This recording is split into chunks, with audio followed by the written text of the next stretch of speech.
Today, I have a spooky story for you about animals acting strange. So, this story happened to a family. It was a mom, a dad, and then a little girl that was 7 years old. So, they're moving into a new house. And when they move into the new house, the little girl is asking for a pet. She wants a pet cat. So, she's asking her mom and dad, saying she really wants it, but they both say no because she's so young, so they know that ultimately they're going to be the ones that are going to have to clean up after the cat and basically take care of it. So they say no, but then when they move into the house, they notice like an old lady that lives in the corner of their street always pass by with a bunch of cats. She kind of looks like the character from The Simpsons that has a bunch of cats. She's like your typical cat lady. So she's walking past them when they're just out on their porch, and the little girl goes crazy because she loves cats. So she sees the cats and she freaks out, saying that she wants them. But her parents obviously say, no, you can't have a cat. So the old lady overhears this and she notices that the little girl is fixated on one specific cat. It's a white cat with brown spots. So she's asking if she could keep that one, and the parents are saying no. But the old lady says that she has a good idea. So the little girl won't be sad. She says she can let her borrow the cat in the day, and then at nighttime they could just return the cat. So basically, the little girl could just play with the cat whenever she wanted. And when it came down to feeding the cat and taking care of it, taking it to the vet and stuff, the old lady was still gonna do that. So the parents agree and they let the little daughter play with the cat whenever she wants. So eventually, days pass by, and the little girl's playing with the cat every day to the point where the parents are getting used to the cat being around. And more, they get comfortable and they even let the cat sleep over. They start feeding the cat. And at this point, the cat is practically theirs. They even named it like Mr. Mustache or something. So the cat is part of the family now, and everything is good and dandy until the girl starts getting sick, the little 7 year old. She has some sort of sickness. I think it's like something with her lungs, so they take her to the doctor. And when they take her to the doctor tells the dad, because it's just him. I think the mom's at work or she's at home. So the doctor tells the dad that the basic questions like, okay, has anything different happened? Like, how's she eating and stuff like that. And then they ask the question, do you guys have any pets? So the dad says, yes, we have a cat, the Mr. Whiskers, Mr. Mustache. So he said, okay, maybe that could be an issue. Maybe she's allergic. Maybe there's something wrong with like her being too close to the cat. Maybe try to distance him. So when the husband goes home, he tells the wife basically what the doctor said. And while he's telling the wife that, the cat is looking at them. When he is talking to the wife about, oh, maybe the cat's the issue, like that's what the doctor said, the cat looks like if it's understanding what he's telling the wife, and he's looking at them like as one is responding to the other. And they just thought that was kind of weird. So then one day, the dad is passing by the daughter's room when he hears another voice. It sounds like another kid's voice that's not his daughter, so he's concerned. So he opens the door and he sees his daughter next to the cat. They're having like a tea party.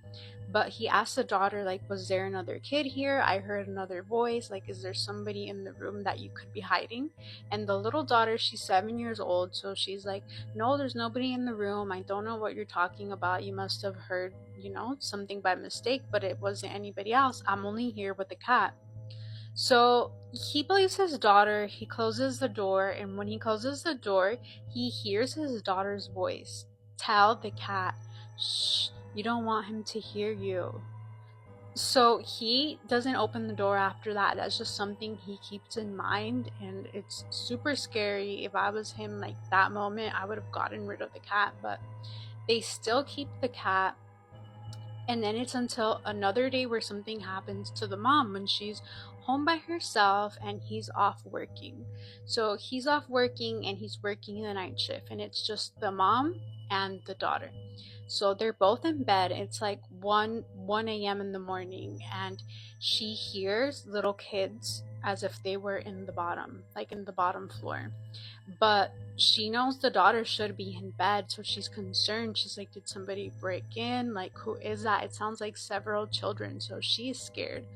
But she gets out of from her bed and she goes and checks up on her daughter. She goes to her daughter's room and she sees her daughter is sound asleep. Like, it's not her, and she still hears like all the footsteps in the bottom. So she goes to the bottom floor and then she sees that there's no children, there's just cats. It's the cat that they have, which is Mr. Mustache, and then the other cats that the old lady was walking originally. It's like four cats. So she freaks out and she gets the cats out. She kicks all of them out, even Mr. Mustache. She wants no cats around. So she tells her husband, and at that point, they know that something is definitely wrong with the cat. So they stop giving food to the cat just so it can stop coming to their house, because they know the old lady is going to take care of him. She has food for him because she has a bunch of cats. But they just want specifically for the cat to stop going to their house. So they don't let him inside. They close all the windows. But it wasn't until another day where like they got more confirmation that they're not crazy. Something's up with the cat. Because one day the husband was just outside of his house when the neighbor says like, hey, you usually have a lot of visitors in your house, huh? I guess trying to get the 411, because he's like, I see there's a lot of kids at your house all the time. Like, who are they? Are they like your nieces and nephews? And then he's like, I don't know what you're talking about. When did you see kids in my house? So he says, oh, the day before I saw kids playing with your daughter, like in her room. Like, I could see through the window and it looked like they were having like a little tea party. Like, so obviously nobody was supposed to be in the house. They just moved there. They don't have any relatives close by. So that's already a bad sign.